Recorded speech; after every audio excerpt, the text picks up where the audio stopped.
Right, so for today's video, we have an update regarding a situation that we spoke about a few days ago involving Everyjewels. Everyjewels being this company right here, they have 1.5 million followers on TikTok. They obviously, by the name, sell jewelry. Very cheap jewelry, I must say. They do claim that it's a lot more expensive. That's kind of like a problem that I do personally have with the company. They claim that these pieces are worth like $70, $80, or however much they say they're worth, but then there's always a sale on, or at least whenever I've checked the website, there's been a massive sale on. So when you look at the website, you would think that you're getting a $70 piece of jewelry for $5 or $6 or $7, whatever it is, you think you're getting a crazy deal. Doesn't really seem to be too honest to me. But either way, in the previous video talking about this situation, we mainly spoke about these potential lawsuit threats that have allegedly been sent from the CEO of Everyjewels to another TikToker. And it actually all started when a different TikToker to the one I've just mentioned, Ella Vivian, actually posted a video claiming that Everyjewels hadn't paid her for like this brand deal that she had done. She thought she was supposed to get paid $100 for this promotion for this brand, and then she never got paid it. But in actual reality, when we look at the receipts, it seems to me that she just didn't know what she agreed to, and it was actually a deal regarding commission, and she would only be paid once she made over $100 in commission. And then after that situation went viral, a bunch of TikTokers were talking about it, and one in particular was Samara here with 50,000 followers, who very, very briefly spoke about it in a video that was actually talking about something else. I mean, for context, we will play the whole 20-second, 25-second part in this video where she mentions the Everyjewels situation. I want to talk about Ella Vivian's situation working with Everyjewels. If you don't know what happened, basically, and this is what I've gathered from the story because the videos were literally being taken down as I was like trying to watch them. She did a video for Everyjewels. They said they were going to give her a $100 gift card, Anyways, he didn't end up paying her. And then like, it just became this whole thing.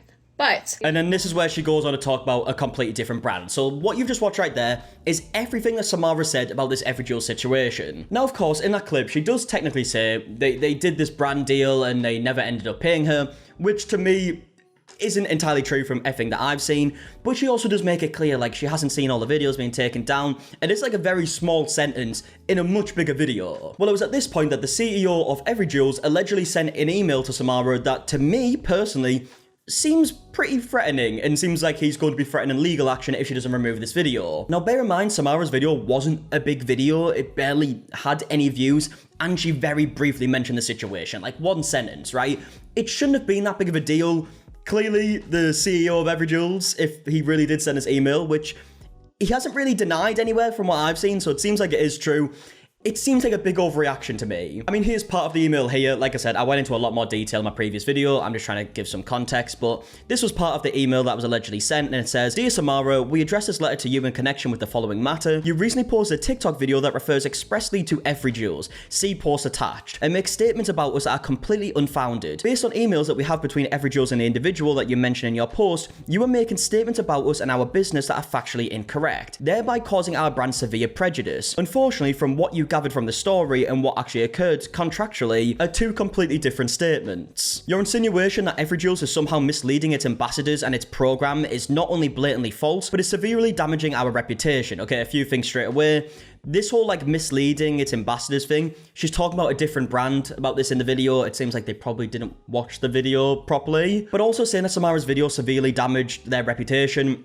Again, I said it in the last video, I would love to see them prove that because the video barely had any views, so I can't see how that would be true. And to the best of my knowledge, when you sue someone for defamation, you have to prove damages, so I would be very interested to see how they would do that. You should be aware that defamation is a strict liability offense for which you are liable regardless of your intention behind it. Now, this is something that people brought up a lot in my comment section. I don't know how I kind of like missed this, to be fair, but with defamation lawsuits, again, to the best of my knowledge, you do have to, like, prove intention behind it, so I don't really understand where they got this from. Like, obviously, I'm not a lawyer, I'm just a person who makes YouTube videos, but to the best of my knowledge, you have to prove that the person who is defaming your company is doing it intentionally, and they know for a fact that they are lying. So if I look at it from a logical standpoint, the fact that she said, like, I haven't seen the whole situation because a bunch of videos being deleted, so this is what I've gathered from the situation, that kind of proves that she didn't do it intentionally and she doesn't know the full situation. She's made that very clear. And again, regardless, it's a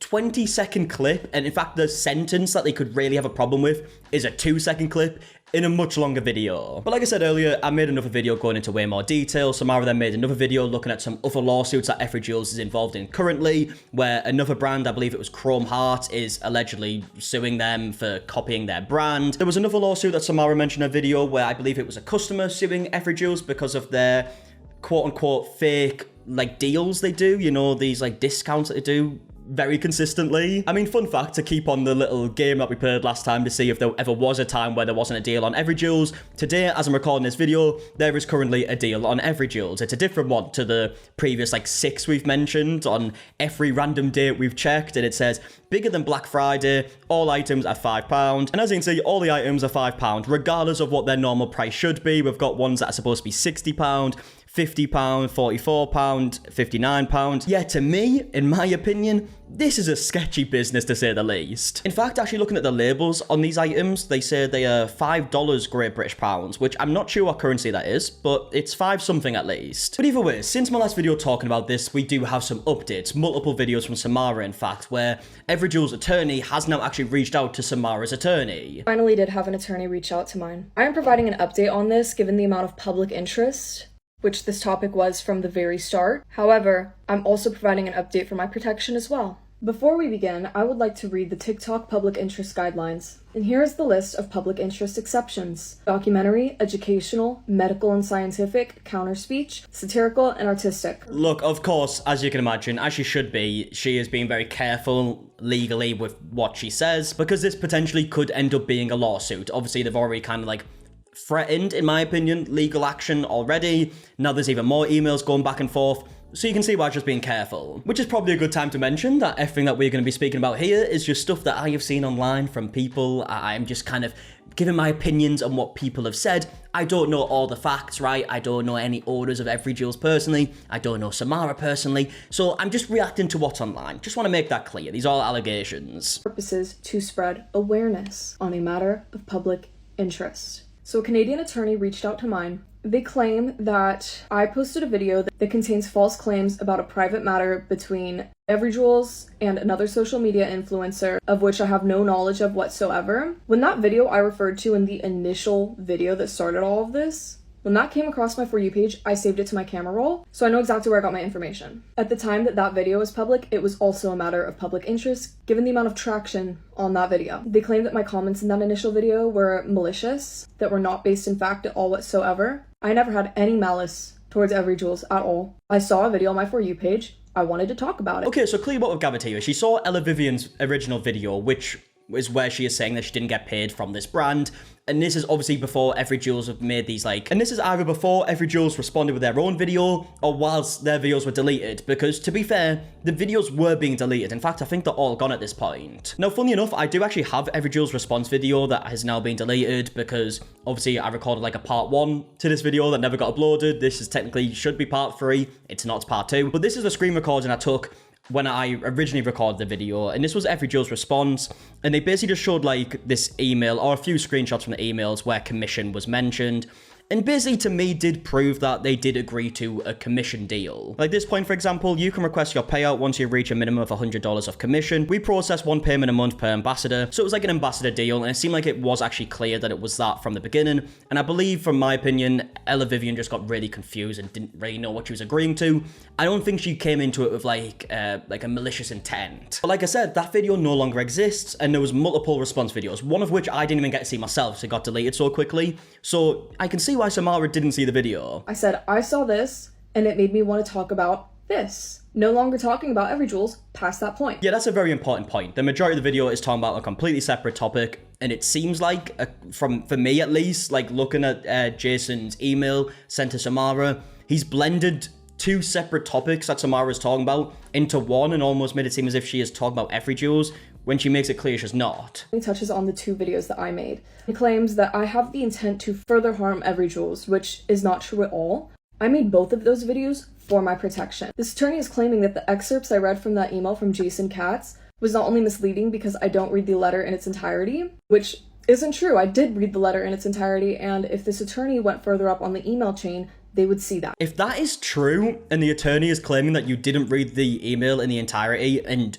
she did, as she's saying here, That seems like a weird claim to make because that's such like an easy thing to prove, clearly, right? You just watch the video and compare it to the email. And regardless, from the information we have here publicly, from what we have seen, to me, it really does seem like Jason is being incredibly petty and making a big deal out of something that shouldn't be a big deal. If he just ignored Samara's original video, again, not many people had seen it, it wouldn't have had an effect on the business. But because he went out of his way to send, in my opinion, threatening emails, he's made it a massive situation, so I feel like he only has himself to blame. If anyone has ruined Everyjewel's reputation here, to me, it seems like he has. The attorney then claims I overstep any reasonable use of social media by reading from a letter that was received in a litigious context, by specifically referring to Jason Katz as the signatory of the letter, which is not only damaging to Everyjewels, but also Jason. Let me put this into perspective. In that email that Jason Katz sent me, I feel as if he was threatening my TikTok account. That is how I interpreted the email. That was a reasonable interpretation. I think it was a very reasonable use of social media to share that email on my TikTok account that I feel is being threatened, because not only is that for the protection of my account, but I also feel as if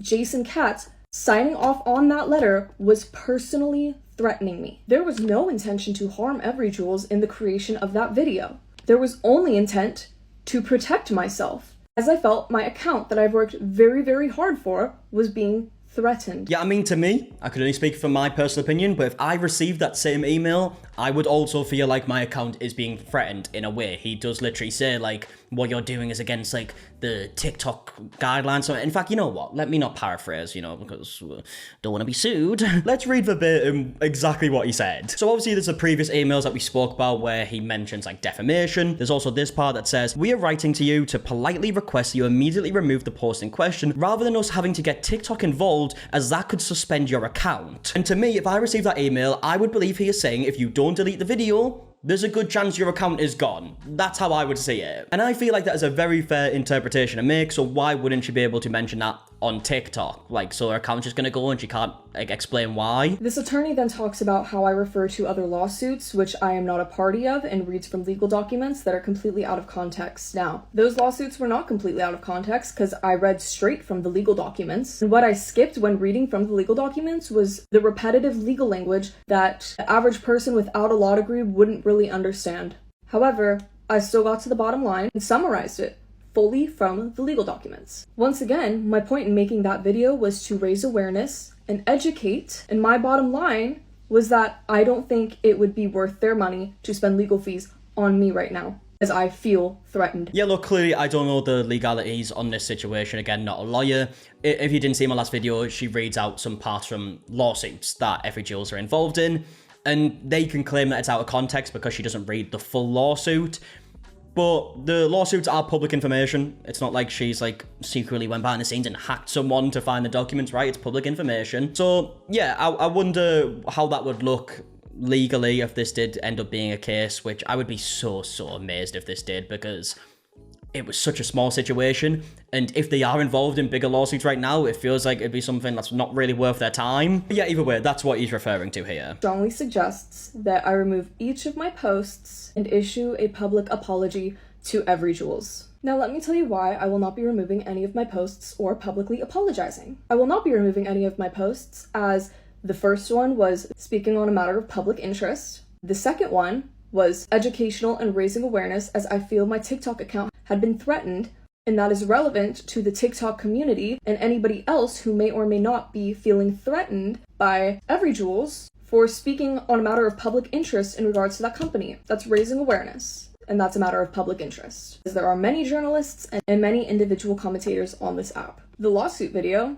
is, once again, a matter of public interest. Those are publicly filed legal documents. Anybody can read them, and anybody can see that I did not take them out of context. My bottom line with that was I don't think it's worth spending attorney's fees on me, and I requested to please back off of me.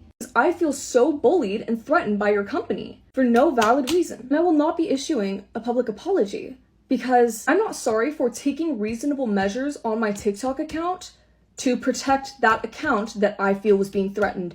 I'm not sorry for that. Yeah, I mean, to me personally, in my opinion, it really does feel like, to me, this whole situation is a big company feeling like they can maybe bully, I don't know if that's the right word, but like intimidate a smaller TikToker and threaten something that might mean a lot to them. For example here, her TikTok account. It also seems like, to me, that it's a financial intimidation tactic, because obviously Everyjules, I would imagine at least, has a lot of money in comparison to a lot of these smaller TikTokers. So it would seem intimidating if a big company is threatening to sue you, or at least insinuating that they would potentially sue if you don't delete a video. So it really did seem like a bit of just an intimidation tactic. And I would believe, in my opinion, they probably don't actually have any intentions of suing them, because I don't see why they would. It seems a bit pointless to me. But yeah, that does come across as like kind of bullying, right? Like intimidating people based on the fact that they said like a tiny little sentence that you didn't like. And again, if we're talking about their reputation being ruined, to me, it seems like the only person who is ruining Everyjules' reputation at this point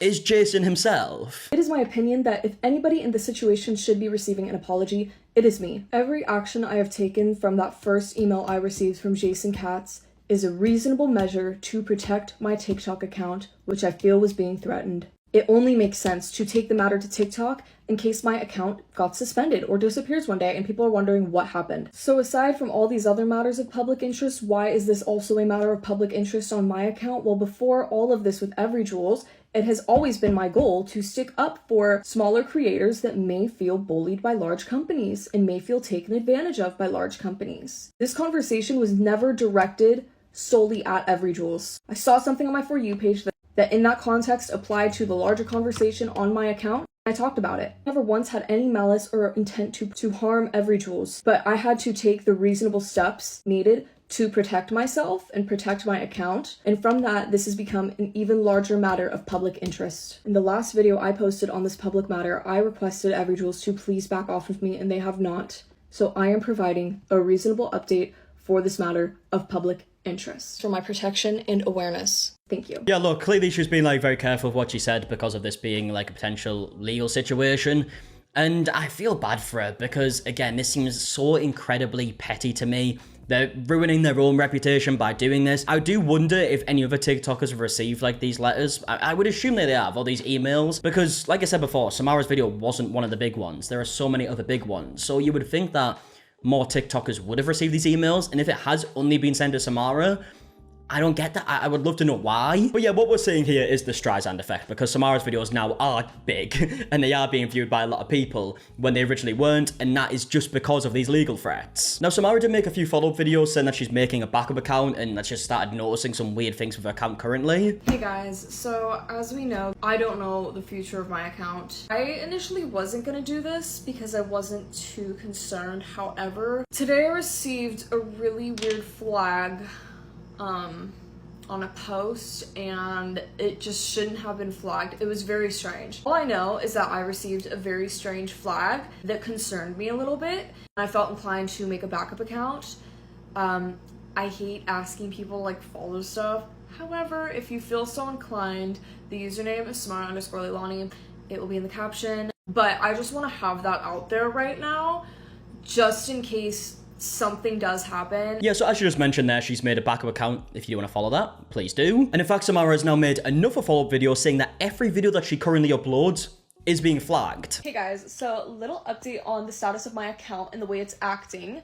As we know, I made a backup account the other day because one of my posts got a weird flag on it that should not have, it freaked me out. It just freaked me out, and I was like, you know what, I wasn't gonna do this, but now we're making a backup account because it's weird. Well, I have a fun little development in the way my account is behaving on the backside.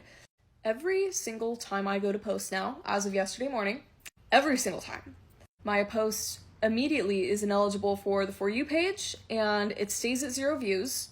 So I run the account check thing, and I have the red circle with the exclamation point in it, and it is violating community guidelines. It could be anything. However, it's immediately violating community guidelines. Yeah, I mean, that is bizarre, right? So she's saying, obviously, I don't have any proof for this, but what Samara is saying that every time she uploads a video, regardless of what it is, could literally be anything, she gets this, exclamation mark. I don't really know how TikTok works and all that stuff, but basically it's violating community guidelines, no matter what it is. And obviously, it could just be a big coincidence with everything that's going on, but it does seem like a very, very big coincidence if that is the case. So maybe it is related. We don't know if it is. If it is, it feels weird how a company could just do that. Like, they could have a connection with TikTok to just completely destroy a TikToker's videos by giving them community guideline warnings on every video they upload. I don't like that. That seems very bizarre. But of course, I do want to make it very clear, could just be a big coincidence, right? It might be unrelated. The only reason you guys have been able to see my posts is because I know how to bypass this, and the way you do that is you private the video and then leave it in your private videos for a few minutes and then put it back to everyone. And the only way I know how to do this is because it happened to me once in summer. However, it is every single time I upload now. Like I said, I hate asking people to follow stuff, but if you feel so inclined, backup account is Samara_Leilani. Also, if this is a mass issue that other people are dealing with right now, let me know if anyone has more information on that, because it's just weird. It's every single time I post, immediately violating community guidelines. Okay, so that's Samara's video. I'm actually interested to see what people are saying in the comment section of these. Yeah, so looking at the comment section, it does seem like people think it is related to Every Jewels. Like, we got comments here saying they're doing all of this to defend their crappy jewelry. If they do end up getting this account taken down somehow, I hope you're able to sue for loss of revenue and harassment. I should post the Alibaba prices to show where the jewelry comes from and how cheap it is. I don't know if that's true. It might be. It's just a comment. That is so sad you have to do this. They are a trash company. So clearly people do think it is related. I would love to know your opinions in the comment section down below if you do think it is related, or do you think it is just a massive coincidence? I would also love to know your opinions on everything that we spoke about in today's video, this whole situation as to where it is now. Do you think it will end up in a lawsuit? Do you think it is just an intimidation tactic and they aren't going to sue? They're just trying to see how far they can get with this and if they can get the videos removed like the easy way. Let me know in the comment section down below, but we're going to leave the video there. So if you did enjoy, please do leave a like on it, subscribe if you are new, and until the next one, I'll see you guys in a bit. Alright, goodbye.